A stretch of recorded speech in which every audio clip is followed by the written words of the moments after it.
Hi, beautiful human. I'm Zach. That's Stan. And today we welcome to the studio, clearly a student of music for a very long time, but also a pop culture icon. Oh my gosh. I mean, you're a queer legend. You're also a legend in many, many senses. We'll say hello to David Archuleta, everybody. Hello. Hi, y'all. Woo! Hello. We have a new EP to discuss. It's called Earthly Delights. Congratulations. Thank you. Thank you very much. And it is the first project in a long time. It is. Yeah. I guess it's been 5 years since I released my last album. That was called Therapy Sessions. That was during the pandemic. And I think I was supposed to go on tour then, but then everything shut down. Yeah. So this will be my first time going on tour, like a pop tour since then as well, because I did a couple Christmas things. But like a lot of life has changed for you over Yeah. that period of time, right? Yeah. Like literally the most amount of life. Yeah. Yeah, because 2020 I was still closeted. And now I'm out of the closet. I was very religious still when that album came out in 20, and now I'm not religious anymore. How much of those sessions in therapy, because I'm assuming that was written off of reality, right? You were in therapy. Yeah. Wow. You're very like observant with your and like reflective with your questions. I was going through literal therapy at the time, and I thought, oh, there's something clearly wrong with me that I just need to fix. I just kind of thought anything that's wrong with you is fixable. And I just thought, God has a solution to all things. So I was trying to, follow my beliefs and my religion, which the next step was to get married and have a family. And I was like, oh, well, clearly there are things in the way of that. So let me just try and fix them. And I thought, I was like, I must have like some childhood trauma that I haven't dealt with. So I need to go to therapy and fix it so that I can have a healthy relationship and be happy.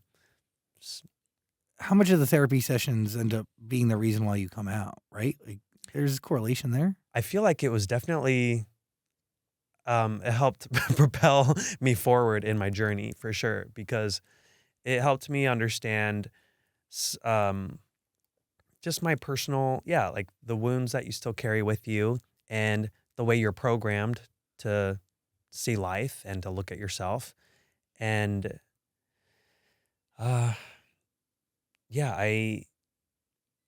it helped me do a lot of introspection. And then during the pandemic, when things really shut down, I think that's where you just like have to sit. I had to sit with myself. I mean, a lot of us had to just sit totally. and we couldn't go out. So I just had to like sit there and reflect on my life. And it like kind of freaked me out. I was like, oh my gosh, like there's a, what are you finding from reflection? What am I finding from,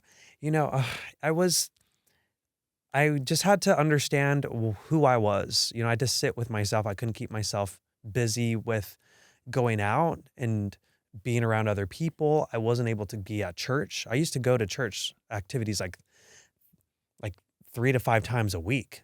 I was very obsessed. I learned in part of my therapy, I met with several different types of therapists to see, like I'd meet with one, I'm like, okay, that didn't really work. Finding a therapist is like dating. It is. Yeah, it's very real. And they're ones that deal with different like specialties, 100%. right? There were some that for anxiety, others for post-traumatic stress disorder, others with family and marriage counseling, and there's like what is the DBT? I don't know, it's a big name that's complicated, but it's like I think it's called DBT. Dialectical behavioral therapy. Yeah, that one. I'm reading it. I can't even read it right. Yeah, that one's really good too. But I was just like, okay, so there's like what is the beep beep?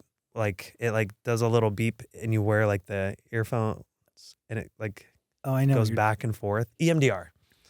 Interesting. Have you heard of that one? Yes, you've done a lot of different forms of therapy. I did different kinds, like over a span of like 10 years, I'd meet with one and then like not. And then I would meet with another one. And the most recent one, I think I met with someone who dealt with religious and like sexual, like what is it? Religious trauma, sex trauma, something like that. I was like a sex therapist, but like with trauma based and religious based. And that was really interesting because I was out at that point and I'd left my religion, but it's like my religion was still in me. Oh, yeah. Like, I was like, I didn't believe everything, but I still acted and behaved and reacted to everything in my external world as if I still had those beliefs. So there's like this conflict. I'm like, I don't believe that, but this is making me feel this way. Give me an example of that. Like, would it be as basic as like deciding whether or not? It's my phone. Oh, that's fine. My bad. It can ring away, dude. Who cares? No, I don't. I was just like, it's vibrate. And I have like such bad, I get distracted so easily. So I hear the vibration. I'm like, what is that? I should have left this over there is what I should have done. That's a nice, No, bag, it's a very security, basic whatever. bag. It's Lulu. Lululemon. Yeah. I got one of them. You do? I got it in preparation for Coachella a few years ago, and I never used it. Oh, when did you go to Coachella? I mean, I've been every year for the last few years. I don't want to brag about it. Oh, Have you never been to Coachella? I have. I was gonna say. I went the last 2 years. Yeah, you're out there. 2024 was my first year. And I went because one of my friends loves Young Miko. And so we went to see Young Miko. But unfortunately, she was playing at the same time as Chapel Roan. So you have to make a decision. So, we went to see Young Miko. And we tried to catch the end of Chapel Roan's set. It was so packed. It happens. And then Sophie Tucker was playing a surprise set at the Do Lab. And I was like, ooh, what is that? Because it was like hitting me in all the right places. So I went over there. And yeah, I didn't manage to get to see any of Chapel's set, which was an iconic, legendary set. You had a very religious experience, so to speak, at EDC, correct? Yeah. Because when you're like obsessed and all your life is about being a part of a community and then it's gone. Totally. It's like, where's my community now? Like I was like, as I mentioned, I was going to church like 3 to 5 times a week. And so that was my community. I felt like I belonged and like I was a part of something bigger. Like Are you addicted to belonging? Is that a thing? I don't know. If you're showing up to church 5 times a week. So one thing I learned from a therapist I had met was, and she wasn't able to diagnose me because I was in Tennessee at the time and she was in Utah. But she was like, I can't diagnose you because I can't cross states. Yeah. But she's like, I really think you should look into scrupulosity. Have you heard of scrupulosity? Scrupulosity is like OCD. It's OCD symptoms with religious beliefs. And it's quite common, apparently. I mean, we didn't discuss this at the time because this was a therapist I had met through the church, like church systems. But I appreciated that, even though like I hadn't known about them from church. They're like, you should look into scrupulosity because it seems like you have a lot of the symptoms. And this was before I was out of the closet as queer, but it was, so I looked into it. I'm like, oh, this sounds like me. But I was kind of like, again, I talk about it in the book. I'm like, do the book people not want me talking too much about the book yet? Because it's not even out yet. But we're building hype. Yeah, there's basically like, it's OCD, like obsessive compulsive, like obsessive symptoms with religion. I didn't look at it as a negative thing. I'm looking at all this. I'm like, I thought you're supposed to be obsessed with God.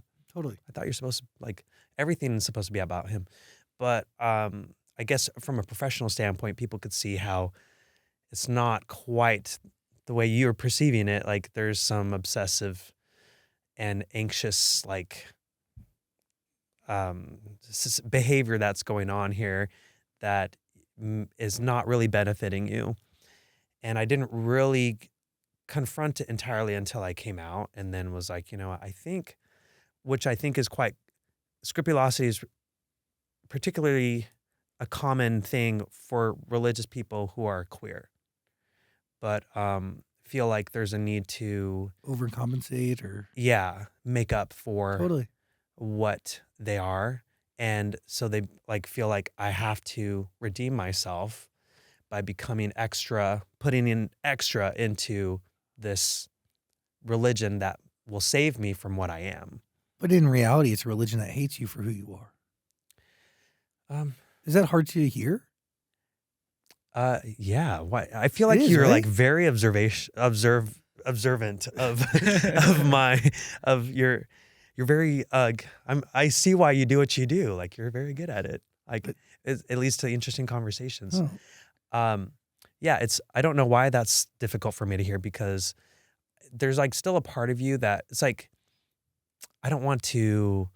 It's like I feel like it can go one of either way sometimes. It's like, how do you keep a neutral stance on things? Like you can either, people that I've noticed, especially with more like people who grew up Mormon or Latter-day Saints, as they prefer to be called now, either are very bitter and resentful towards their beliefs after they leave, or like there's still like an homage I pay, like respect, because it's like I grew up all my life defending it, like, and being told, like, I was raised to defend what I believed, regardless of. You were raised to defend it. Yeah, of You were course. raised to sell it to people. You were Yeah. raised to preach the word of Jesus in more than one language. Yeah. It's wired within you Mm-hmm. in a way that a lot of other religion, like, it's different.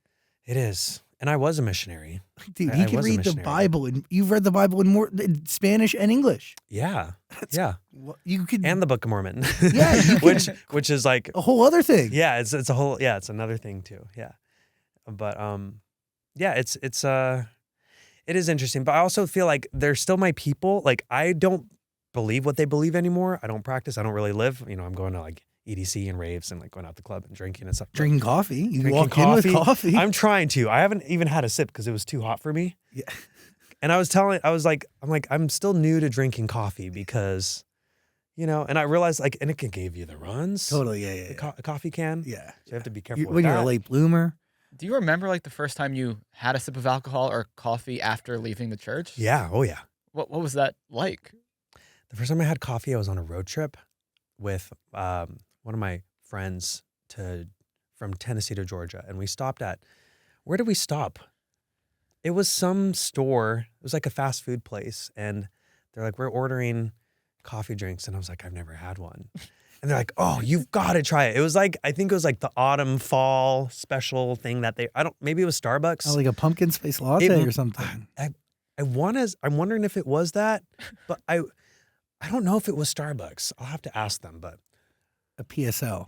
By the way, you were talking about the difference between like people who leave the Mormon church bitter and then those who pay homage to what they've kind of come from.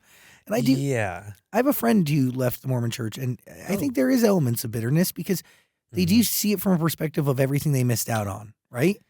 And it's everything from like sexuality exploration to coffee, right? And television. And I mean, the rules are insane. I feel like what causes the bitterness is they really condition you to give your all to it. Yeah.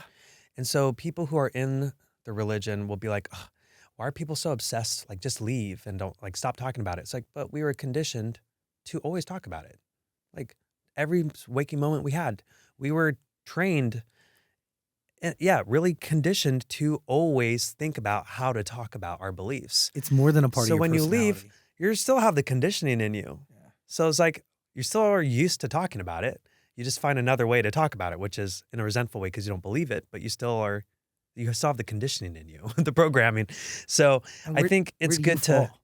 I feel like I fall somewhere in the middle. Like I was, I was like a publicly known Mormon. So like Mormons were very proud of me. And that's why I still feel like, and I grew up around them. Like all my friends were Mormon. Like I went to church 3 to 5 times a week. So like it was my safe haven where I felt like I could escape and escape myself in a way too. Like I didn't, looking back, it's like I was afraid of what I was, even though I didn't fully understand. I never gave myself the time to process what was going on inside, which being a queer person. And that what's interesting is like you're going to the beliefs that are teaching you that what you are is not okay, but yet you're going there to feel safe.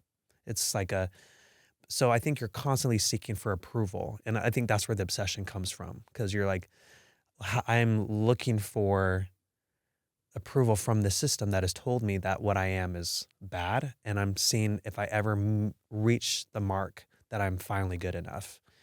And I think it's a little confusing because you're taught like God is an all loving and all knowing, like never ceasing love and mercy that God shows to you. But at the same time, if you mess up and if you don't meet the quota, you will be cut out from his presence. And you won't, you'll like he'll still like give you something decent, but like you won't have the cream on top, like experience of getting to be in his presence and shine in his love and glory the way other more behaved followers will get. So you're just like, am I doing enough yet? Am I doing enough yet? And it gets to the point where you're doing more than everyone else is. And like, I was like, people used to call me, even on my mission, like everyone on a mission is dedicating their life to the work, you know, preaching God's message, or what we thought was God's message, you know? And people like the other missionaries were like, oh my gosh, because you call each other elder or sister, or like hermana, we would say, which is sister in Spanish, because I was in Chile. And they'd just be like, oh my gosh, Elder Archuleta is so square. Like he's so uptight. Like, and because I was like, the people are just like, we thought that because you came from like being a pop star and everything and from TV and being a singer, like you're going to be lazy and want to be full of yourself, and that we're going to have to like whip you in shape. And they're like, but you were like super square and uptight and like take things too seriously. And I was like, well, duh, like I thought that's how you were supposed to be, like, but that's where the scrupulosity I think was coming in, where it's this like obsession with trying to seek God's approval. But really it's like, actually it's the church culture's approval and the community's approval. So it's like, it's a push and pull where it's like, I still love them because that's who I was raised. They were my friends growing up. They were my neighbors. But at the same time, it was like, oh my gosh, like I'm in such a different place now than when I was back then. But it's like, you still love them, but it's like friends in high school where it's like, oh my gosh, it's been so long and we're so different now, but we still love each other. But man, you live a completely different life than I do now. That's how it feels. By the way, you had a big decision to start your mission because you did have a career. Like you were at the height of my career. I mean, you were at the height of a lot of stuff, and you did repay back with the Mormon. Like the Mormon community was proud of you, and you brought the Mormon community to like the tip of people's tongues in a positive mainstream way. I mean, dude, you had 44 million votes cast for you. Yeah, that's wild. Yeah, that's what the. It was a part of, I remember it. By the way, we met in 2009. You came on our show back then. Oh my gosh. Yeah, I've been around for that long. Oh my goodness. So crazy. Wow. But who's crazier? You've been around that long? I've been around that long? We've all been around that long. That's crazy. I mean, we've all been alive that long, yeah. But, my goodness. But I remember that very vividly. I remember just the conversation about it. I remember all of it. So what did I say? No. I just remember. No. We were talking. Oh. I just remember what people were talking about. Right? Like, what did I say? No. I can't remember. What was I talking about? I don't remember exactly what you said in 2009, but I remember the tenor of society, which was like like trying to understand like what does it really mean to be Mormon, because we didn't have many examples of it, right? Yeah. And you were this leading example. So the Osmonds. It was really, and now we have other people, but like I feel like. Back then, it was different. Are the only ones who've really like stuck. I mean, I'm sure there are a lot of influencers in general that are. So, do you regret going on your mission? No. Did you know that you were gay back then? I found out. On your mission? I found out. I came to terms with it, I should say. I think like you kind of know since you're a little kid, which is so funny to me. Where there's like, well, gay people like are pedophiles. It's like you don't realize like gay people are little kids. We just have no one to talk to and no one to explain it to us. Like we're in elementary school and we're like, what? Why? Like, because everyone's like, oh, a boy likes a girl likes a boy. And I'm like, okay, yeah, I can feel that. But why do I feel something for a boy? And no one explains it to you. And so I just think it's, so like I knew that, but I didn't come to terms until I was in my 20s, on my mission, because I thought if I went on my mission, it would heal things. Heal me. from that. And I realized at a certain point into my mission, it's not going to. if I'm over a year into it and it's like, okay, it's just becoming more prominent that this is something that is in me. And my scrupulosity, I thought it was my doing, like it's on me because it can't be God. It can't be, there's something that I'm still not doing enough to heal this. There must be a way that I can exercise my faith more to heal this. So it's just. Do you tell anybody? Yeah, I told my mission leader. Yeah, that was the first person I talked to because I thought this is the person I can trust about this. I can't talk to other people because I need God's guidance. And for me, the mission leader was as close you can get to as God. close as I could get to what God would think of me. So he luckily was a very just chill, compassionate, patient guy. He didn't really know what to tell me, but he also was like, you know what, God loves you. You're doing a great job. And just keep going. By the way, it is all connected to what we're doing here today. Like your EP is very sexual. Yeah. Your EP is like clearly making up for lost time. Yeah. Right? Like, dude, your nipples are out. You are drenched in like a light velvety fabric. Yeah. Like this sheer thing. Like it mimics a womb. Oh yeah. Is that so? Is okay, yeah. Oh my let's God. walk through the aesthetic then. Yes. Because it is sexual. So the song it was called Home, and I wanted it to feel cozy and like secure, but also to feel sexy and like an earthly delight. Exactly. Yeah. Yeah. I'd been as a Mormon I think it's not just being a Mormon because there are a lot of Mormons who are definitely in touch with their sexuality. But I would say maybe most of them, there are a lot of them that aren't still because you're told sexuality is bad. Even as a straight person, like sex and being horny like is not good because sex is meant for procreation. It's a sacred act and it's like the potential to bring life into the world. And so but it's also, I look at it, I'm like, well, God created all these other, the whole animal kingdom and everything is sexual. Otherwise nothing would be here. Nothing would exist without it. So it's like we can't act like it's like not actually there. And then all of a sudden when you get married, okay, have sex. And a lot of people in religious culture, Sheets. It's like, what is it called? Milking? Milking? Wait, no. What do they do? Oh. How do people in the Mormon church have sex? Like anyone else would. No. No, you're talking about soaking. Oh, soaking. Like Milking? before marriage. I never knew anyone who said. I hear about it all the time. I see it on my TikTok feed. Yeah, where it's like someone moves the bed so that they're actually not committing the sexual intercourse. That's crazy. Yeah. But I don't know who's doing that because I'm like, man, you got to really be in denial if you don't think that you don't think you're having sex. Just a bunch of workarounds. Yeah, but there's a lot of shame. It's like if you do it, a lot of people cry like the first time they have it because they're like, I wasn't ever supposed to do this. And so it's like you tell yourself in your body, like this is not something I'm supposed to be doing, but you're like married now and it's supposed to be a nice thing. So I had to meet with that's why I met with that therapist who like deals with sex, like trauma and religious trauma, because I was just not okay. I was just like, how could you be okay with this? Like, and like dating people, I'm like, what? I'm like, I was so upset, and like they didn't think, but they're in Mormon, like if you had sex or done something sexual with someone before marriage, you would let each other know and say, but I've repented about it. Like I've worked through it. I had my godly sorrow. I felt shame. Because like religion really relies on shame. It's like a good thing to be ashamed of how you like feel shame and guilt. And so when I was meeting these people outside of religion that I was dating, and there were guys, and they didn't feel ashamed for what they did, I was so pissed off. I was so angry. I was like, how could you not? But I knew there was something wrong with my way of thinking. I was like, I know I shouldn't be thinking this way, but why? And I don't believe what I do anymore, but apparently I do, because it's still making me feel angry and upset. I'm like, they should repent. I'm like, wait, they don't need to repent because they don't need repent for what? They're not technically doing anything. Why am I so angry about this?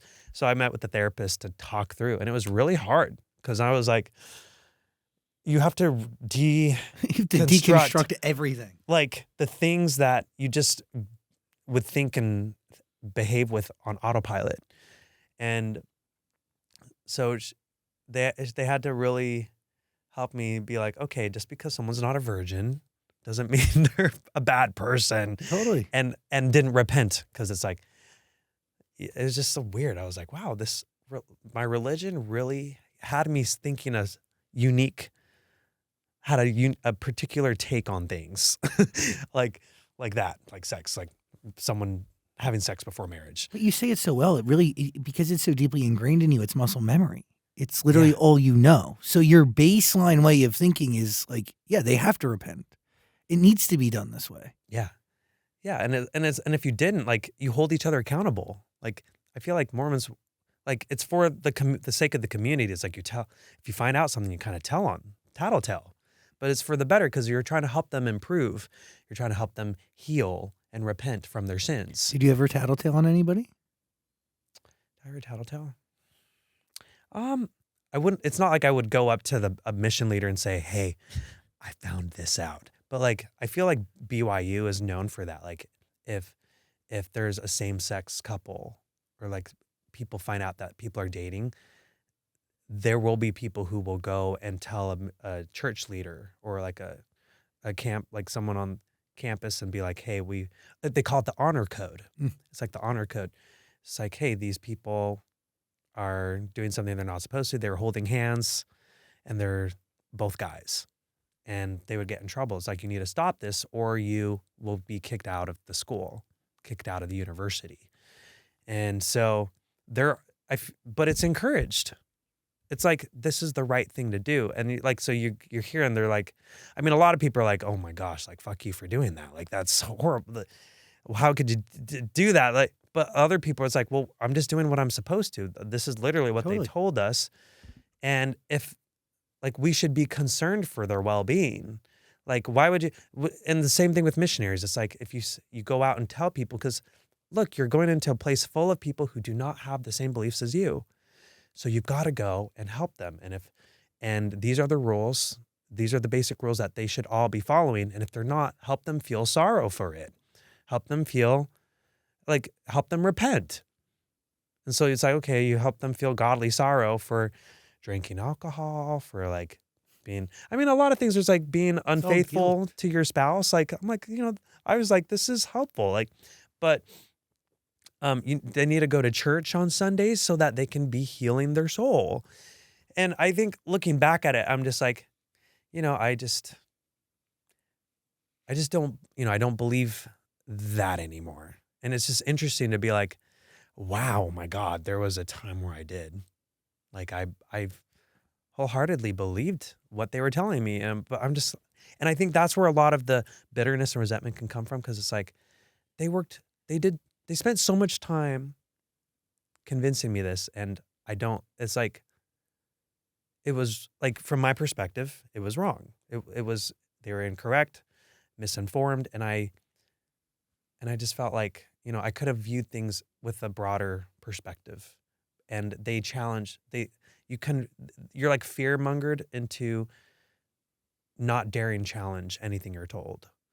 And I think that's where the resentment comes. It's like, well, sometimes you feel like something saying, you know what, this doesn't feel quite right.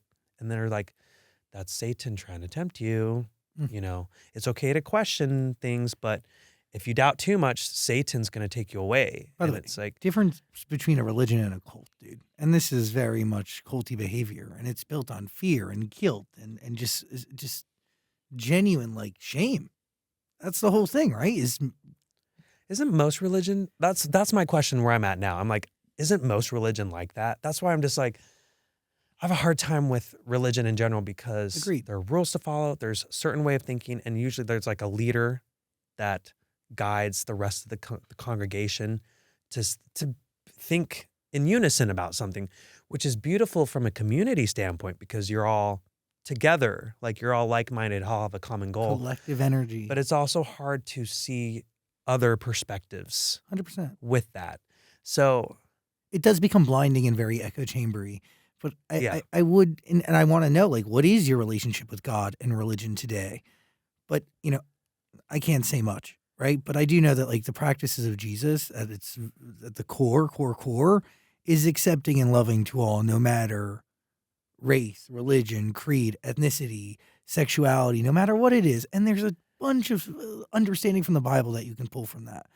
That's what's confusing to me about which is why I had to take a step away and not think too much about it, because there's enough writings within what we consider the Holy Scriptures, and depending on what religion, there's variants to that, like Bible, Quran, Book of Mormon, and there's enough in there, enough stories, enough different opinions that you can pull and make your own opinion and perspective of what is right and what is wrong.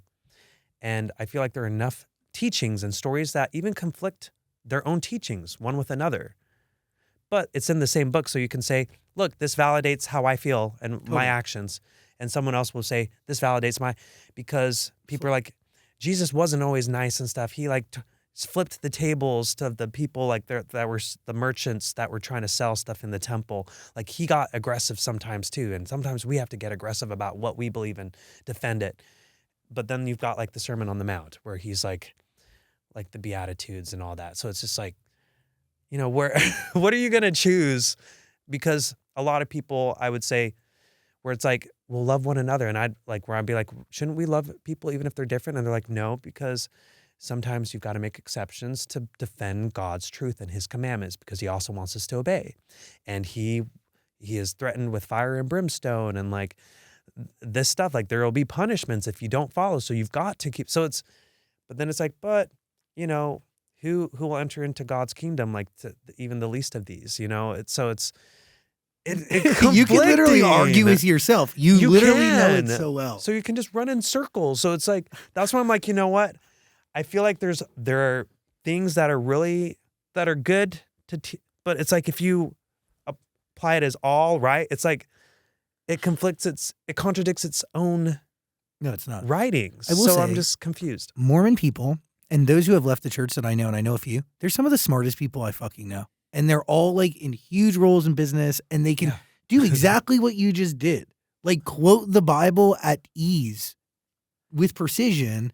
And we had religious study classes every day. Nuts. Like every weekday. My friend ended up getting in trouble because he tried to make the case that he believed that one day the Mormon church would allow for homosexuality for the sake of existence, because you'd end up cutting off too many people and a bunch of things. And he was able to justify within the Book of Mormon as to why it could happen. Yeah. And he got tattletaled on. See, yeah, it's so interesting because the Book of Mormon doesn't say anything about homosexuality. And the case he made. So but they're like, well, but the Bible, because they believe in the Bible as well. It's like, well, it says here in the Bible.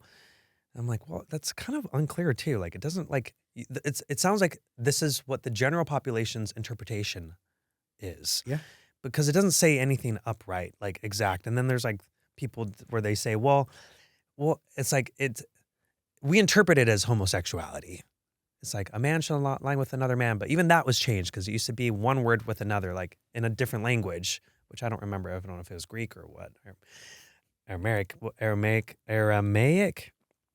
But it's like, it used to be like a man with a younger man or something like that, like someone, and then it turned into man with a man, and then it turned into homosexuality. And so it's like, I don't know, people might say, well, that's still homosexuality, but it's like, I don't know. It's not as clear as people make it out to be. I feel like it's more like the culture's interpretation. Totally.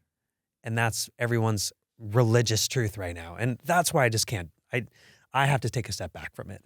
Do you have any like internal guilt though writing a song like Creme Brulee, or at that point have you like shed this whole religious mindset? I felt a little bad because I was like, oh, whatever. Because people used to come up to me all the time and be like, my kids can listen to your music. We love playing your music on the Sabbath. I'm like, I don't have that many like worship songs or anything, but they're like, but because we know like your life is in line with God, like I'm okay with my kids listening to your music. I'm like, I didn't ask them. I didn't encourage people, listen to my music because it's safe for your kids, which I guess it was. I was very wholesome at the time. But I'm like, oh my gosh, like what are these people going to think of me? They're going to be so disappointed. But I'm just like, you know what? I've already disappointed a lot of people just by existing. So like, you know what? screw it. Like, I'm just going to talk about creme brulee, and they can interpret that however they want. And I'm like, okay, I'm like, well, it's just like creme brulee. Like, what are you talking about? I'm like, I think you're the dirty-minded one. I don't know where you're getting other things from that. I'm just talking about, having a taste of creme brulee. But for me, it's refreshing. It's like liberating. I'm like, it's like, feel free. It's like, yeah, you like are in like a little like wall, like cement, like concrete walls. And all of a sudden it like blasts open. And like for the first year, I was kind of like, oh, there's like a whole landscape out there. Like, but you're kind of hesitant to leave the box because you're so used, like your movement is just used to going in circles in the box. But then you take a step out and like, whoa, the sun. And then like you can smell the grass and see the trees. And there's a lot more to the world than you realize. So it's kind of like, but I was like very hesitant because I was raised to be cautious of the world.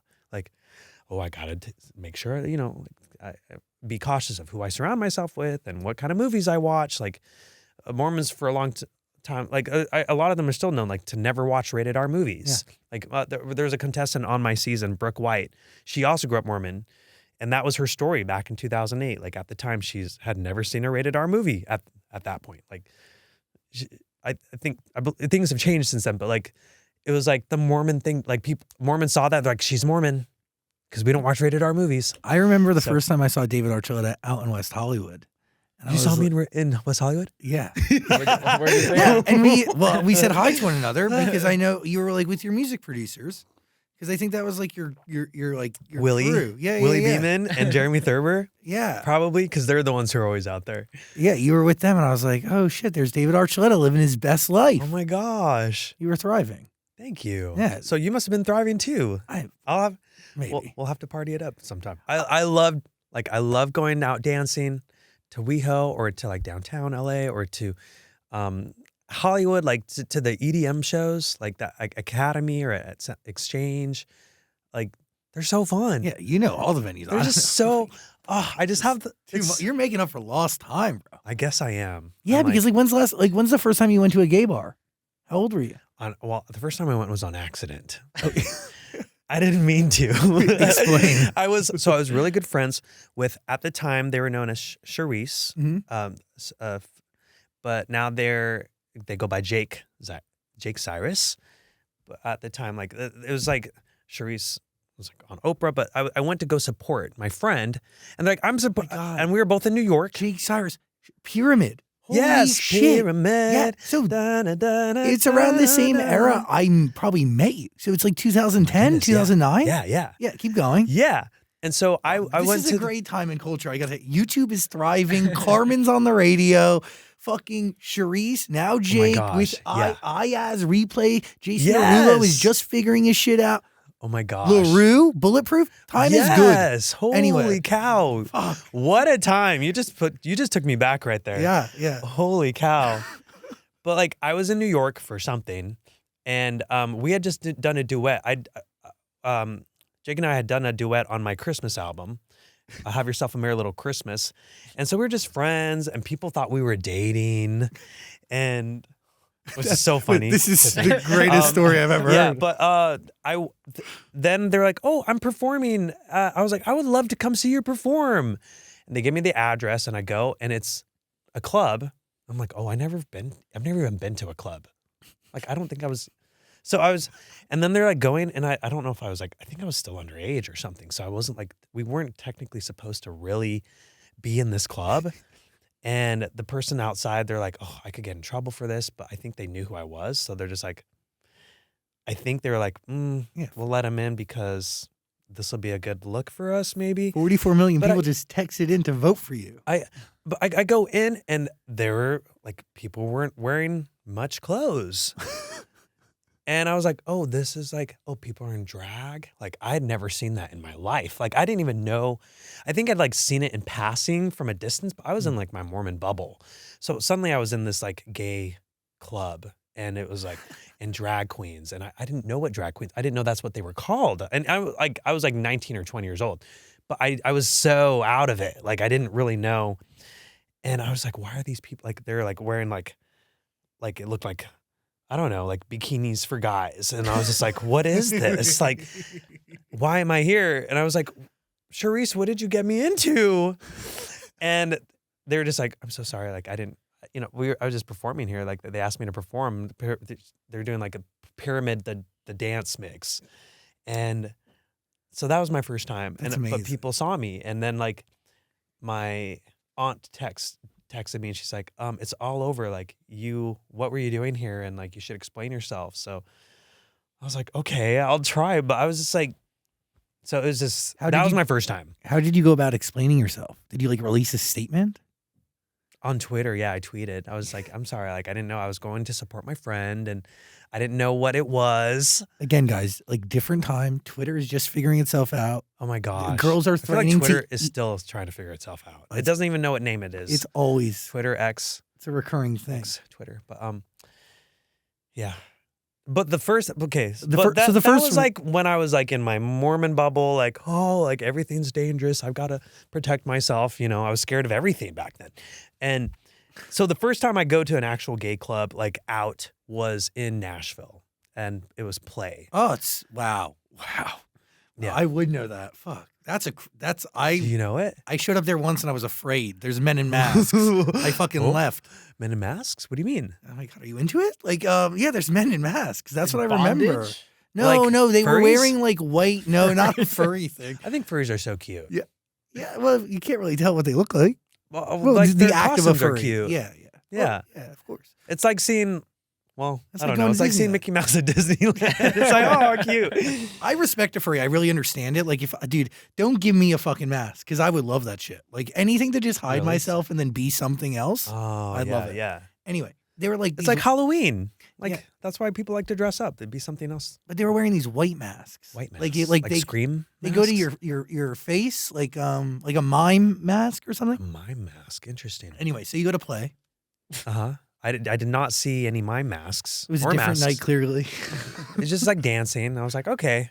I think for me, I was like, I wanted to dance, and I think it was just an off night that night because there's some really great places to dance that are straight bars in Nashville.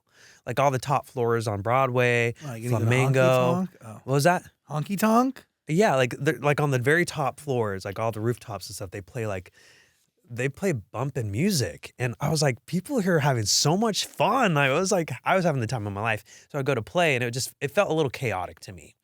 But I've gone back since and I'm like, oh, okay, like there are nights where like the music is really pumping and people are dancing. But like Nashville, I think is such a music sound. Like there's 5 Spot in Nashville and they have Motown Mondays. And I'm obsessed with it. I just think it's so much fun. It's $5 to get in, and everyone's just dancing, having a good time, and they're playing oldies. And I'm like, this is so fun. So like for me, I was like, in comparison to 5 Spot and Flamingo and like the rooftop bars, Different. that night for Play, I was just like, oh, like they're switching the songs like 20 seconds. Like I'm like, I just play a beat long enough so I can dance to it. Yeah. It was my feeling, but yeah. Give David Archuleta what he wants. Play. So tell me what you, and they have now. So it's just like, for me, I was just like, this is what a gay bar is like. And I've been to a lot now. Now I love going, there's Club Cobra, there's Mickey's, there's, Yeah, you're out a there. lot of fun places. Is it weird to think that you were engaged 3 times? I mean, for me, no, I guess it was just, I mean, yeah, it is weird from like an outside But perspective. you lived a lot of life, dude, Yeah. in a short amount of time. Yeah, I guess so. I feel like Mormons get engaged really fast because you're supposed to get married and you're not supposed to do anything before marriage. So naturally, like those impulses and those urges lead to let's get married fast because we're feeling a lot of urges, and just like wanting to be intimate with each other. But yeah, so I was engaged because which I also, I guess, talk a lot. I talk about, I feel like a lot about this, a lot of this in the book, but that's not out yet. It's February, it's coming. It is devout. But yeah, I was doing what I thought I was supposed to, I'm like, oh, and I had kind of opened up where I'm actually like, like, oh, well, this was after my mission. So like I was open to myself and close people about struggling with same-sex attraction is what they called it. Because it's like, well, you're not gay. You just struggle with same-sex attraction. There's a difference because gay people live out their life, which they shouldn't. But people who struggle with same-sex attraction acknowledge that they have the urges, but they don't act on them. And that's okay with God. So I was like, oh, okay. But but, so I just was like, okay. And I was so obedient. Like I just was like, okay. And so so I was like, well, I don't know how to, and they're like, well, if you get married, God will bless you. And so I was like, okay. So I thought by doing that, like, okay, I will naturally fall more and more in love with my girlfriend and I'll have enough faith where this won't be an issue. And I just realized, yeah, I feel like these girls deserve better than this. Like someone who's unsure of themselves, who's not open, who hasn't fully come to be honest with himself, trying to convince someone that like you're the person for them for the rest of their life. I'm really grateful that I didn't see through with it. I know a lot of people do follow through with it and have kids and they're like, oh, I'm still queer or I'm still gay. I was just like, I don't know. I feel like I was like, I can't be dishonest. Like I've been told all my life to not be dishonest. So why would I suddenly like make a decision for the rest of my life? I would be being dishonest. So I was, I tried a few times and it didn't work. And that's what immediately followed up with saying, I have to just come out. Is Give You the World connected to any of that? It can be. Yeah. I would say Give You the World has a couple of interpretations. The first song on the Earthly Delights EP. Yeah. It can be. I would say it's applicable to both before coming out and after coming out. What has your family's response been to this whole Earthly Delights era of you, and I guess like the real version of you? I feel like they've been walking along with me because we all started religious, and my sisters actually started like stepping away from religion slightly before I did. And they didn't really talk to me about it because they didn't want to like upset me. But as I started, they're like, hey, like we're actually already on that journey. I was like, oh, so we were all kind of walking together. Because it is like a decision you have to make on your own, right? Kind of. Yeah. It's, I don't know. I guess it's different for every person. But for me, I definitely was like, you feel crazy when you start like questioning the things and like unraveling everything. And it's like, maybe what I was told is not the full picture. But you think you're crazy because everyone else is like, you think everyone else thinks it is and will judge you and like cast you out if they know that you're challenging the beliefs that's keeping everyone safe and grounded.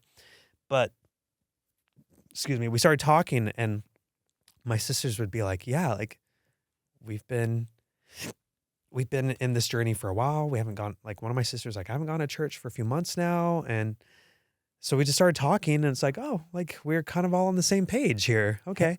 Held together? Held together. Yeah. Oh my, yeah. Okay. Yeah. My mom had a little bit harder of a time because when I came out, my mom was like, honey, I love you, but I love God more. I can't accept this about you. Is that hard to hear?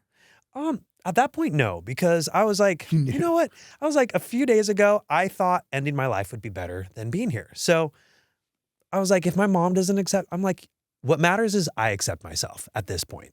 I was like, Mom, that's fine because up until a week ago, I believed the same thing as you, and I almost took my life away because of it. I don't need you to accept what I'm doing. I just want you to respect I'm making the best decision for me right now. And she was just like, it was kind of hard for her to hear, but she's like, okay. And she thought that I would, what she said is she thought I would grow out of it. Like, oh, he just needs to get it out of his system. But when she saw how much because when I came out, I was still in the church for almost a year. And I realized, but I kept unraveling things and I was like, this is too much for me. So I stepped away and it got written in an article and like posted, and I was like, you know what, this is ripping off the Band-Aid. So I was just like, fine, I'm just gonna announce, because people think that I'm still a Mormon and hold me accountable as if I'm a Mormon, and I'm not living that life anymore. And my mom saw the article, and I was like, and I didn't hear from her, so I assumed she saw the article. So I was like, oh my gosh, I haven't heard from my mom for a few days. She's probably pissed off. And that's where a few days later, she texts me and she's like, I've decided to step away from the church. And I was like, Mom, what? Like, you do not have to do that, because I know how much your religion means to you. And she said, and that's where she said, hey, if you're going to hell, then we're all going to hell with you. And I was like, that is so sweet. A year ago, my mom was saying she loved God more than she loved me, and that she was like testifying. She's like, I testify to you that God's plan for you is to marry a woman and have children, and that's his only plan of happiness. And I was like, and now she's saying she'll go to hell with me. Like, I was really touched by that, and so I wrote a song about it. Yeah. By the way, you have a lot of strength. You have a lot of strength, dude. You're a very strong person. Very strong. What was that moment? Was it really down to like either coming out or taking your own life? Were those your two options? That's what I thought. And what I've come to learn, it's not long after that, is a lot of people and people from the LGBTQ plus community who grew up in religion, and particularly in the Latter-day Church of Jesus Christ of Latter-day Saints. The suicide rate has to be off the charts. It is, but they don't really affiliate it with them being queer, is what I've noticed. And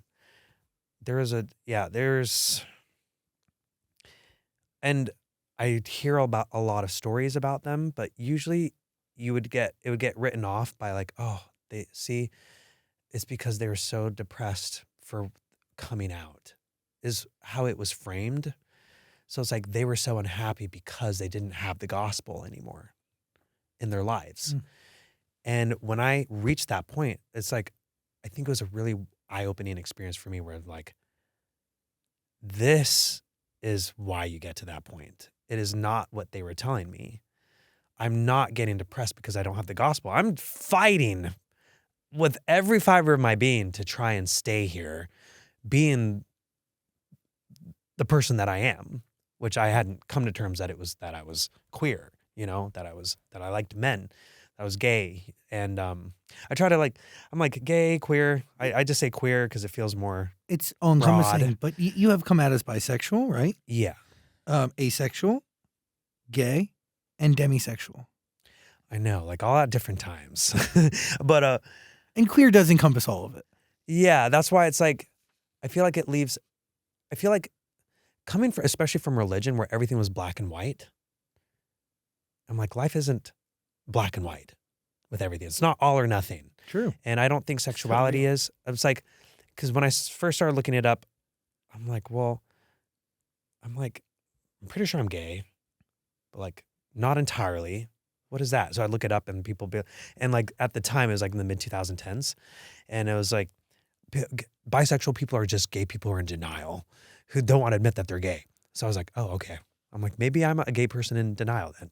I'm like, but I think I'm gay, but I'm like, I don't feel 100%, but I started finding people on YouTube who are bisexual. And I was like, oh my gosh, like I relate to them. Like I feel seen, but at the same time, I feel like, but at that point I was like, well, if I'm bisexual, might as well just be straight. Cause it goes with God's plan, and I can be good, like no problems. But like, I think still knowing that I had the feelings and stuff, I'm like, I've got to be honest with myself. And so it's like, well, why couldn't you just be happy with a girl? I'm like, because I mean, maybe I could. I probably, I don't know. I probably still could. But I couldn't be happy with having to hide and pretend and lie about who I am. Especially after being raised in a religion that it praised and always discussed truth and being honest, because that's what God was. God's light was truth. So I'm like, how could I not be honest with who I am? And I would say I mostly am into guys. Like I'm still open to dating girls, and I have, but like it's just my preferences, guys. But like sometimes it's like You never know. flows. Like you go with the current of life, and it's like, well, just who will life bring to me to connect with, and Is that where demisexuality comes in? Can you define that for us? yeah. So demisexuality, I when I came out on my coming out post, I said I feel like I'm on a spectrum of like bisexuality, and on a spectrum, I think maybe I'd correct me if I'm wrong, but like on a spectrum of asexuality as well, or somewhere on asexual, because I don't know if it has to do with like the religious upbringing I had, where it's just like sex is just not something that you just do. Totally. But then I realized also like I would try to like go on these like hookup apps and like, or like dating, or not just hookup apps, but like dating apps, and people want to hook up and stuff. And I would like, it's like maybe, I don't know if it's the conditioning that is part of me, or just how I am, because a lot of people are like, oh, you sound like you're demisexual. And I was like, I probably am. Wait, so these people that you meet from apps are telling you that you're demisexual? Yeah. Interesting.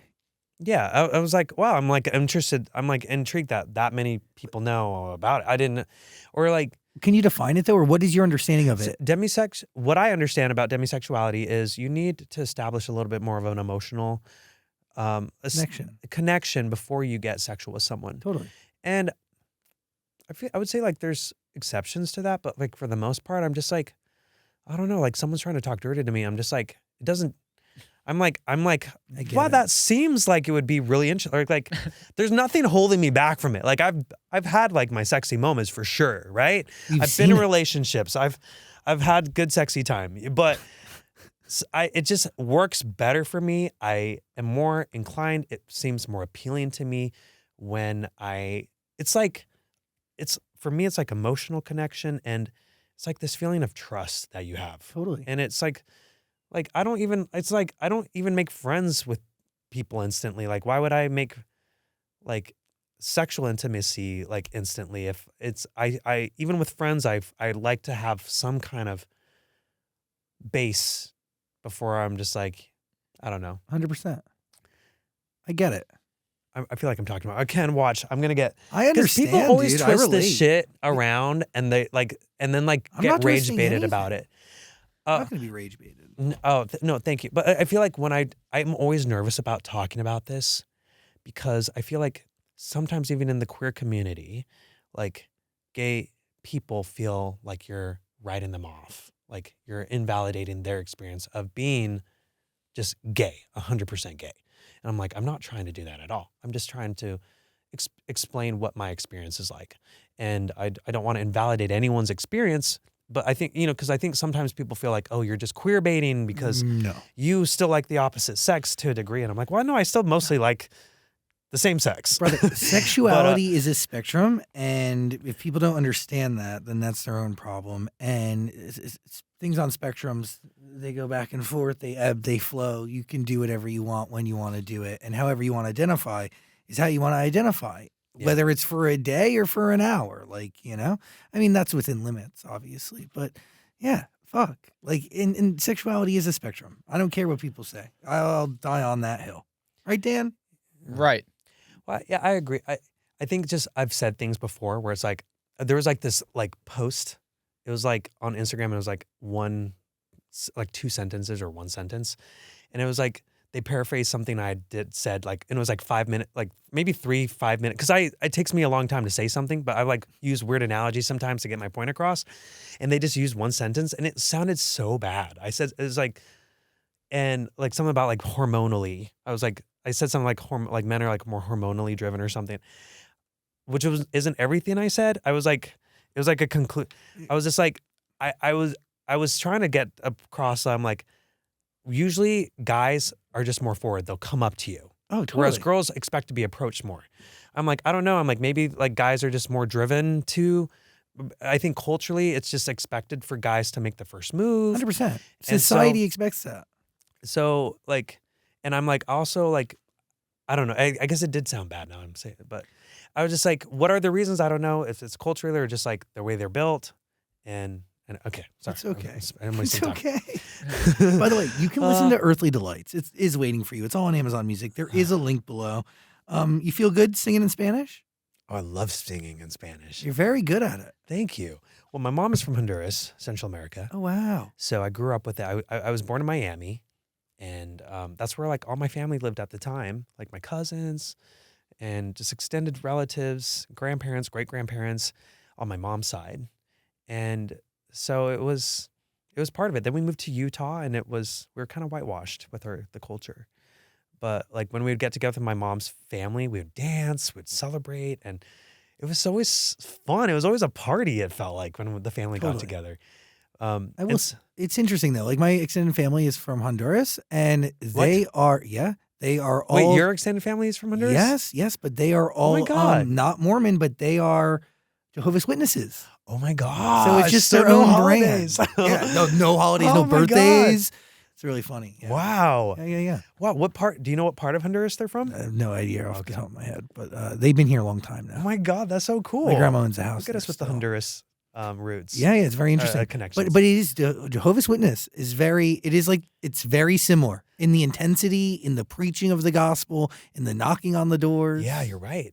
Yeah, I feel like there's a lot of similarities, and I feel like they even are like take things a little further Totally. with things. So yeah. So you go to Utah and then you're whitewashed. Yeah. And then you join the Mormon church. Well, I was born into it. So my mom joined when she was in Honduras.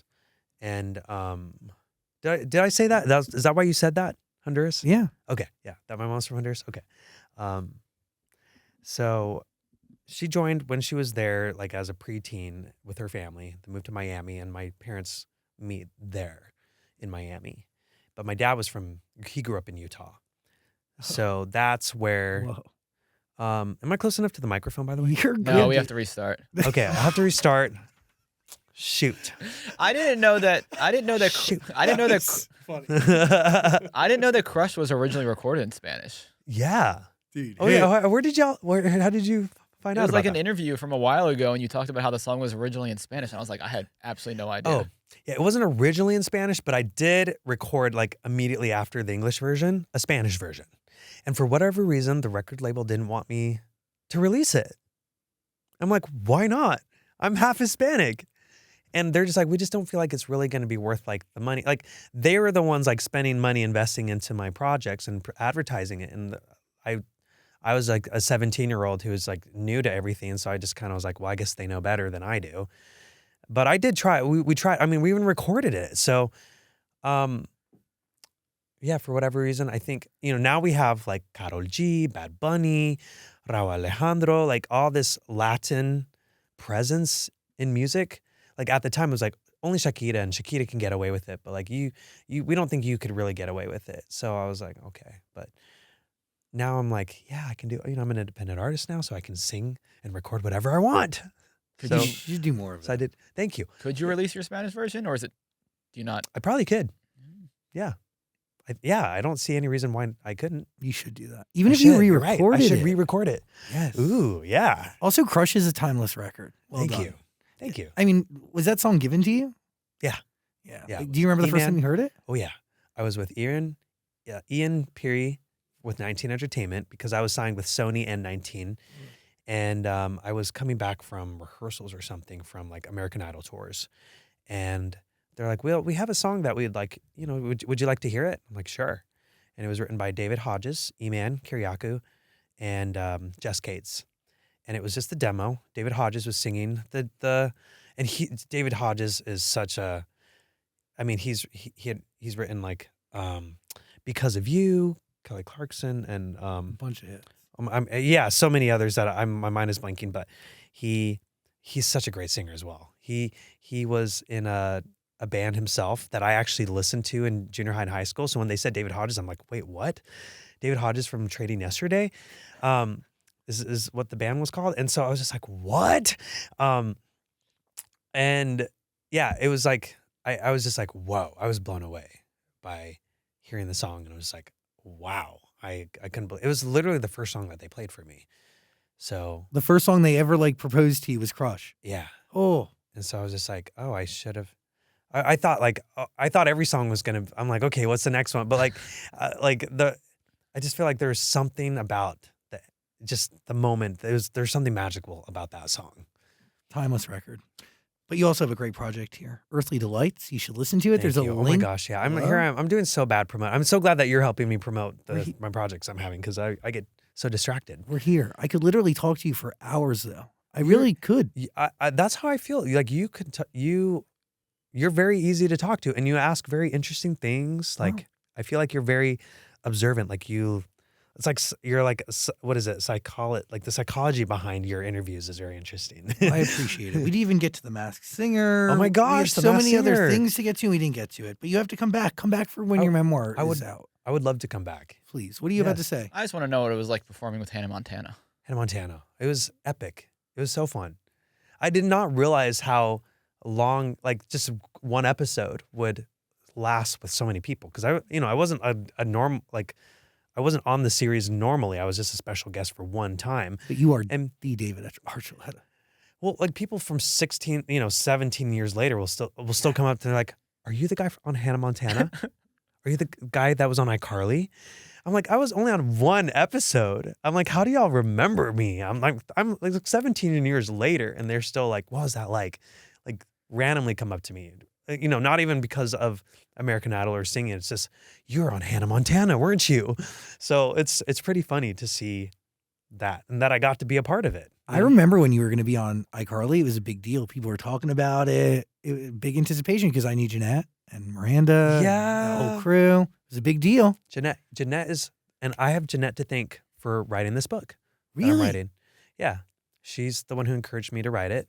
She had just written her memoir. I'm glad my mom died, and we were having lunch, and she just said, "Have you thought of writing a book?" Because we had a lot of parallels. We both grew up Mormon.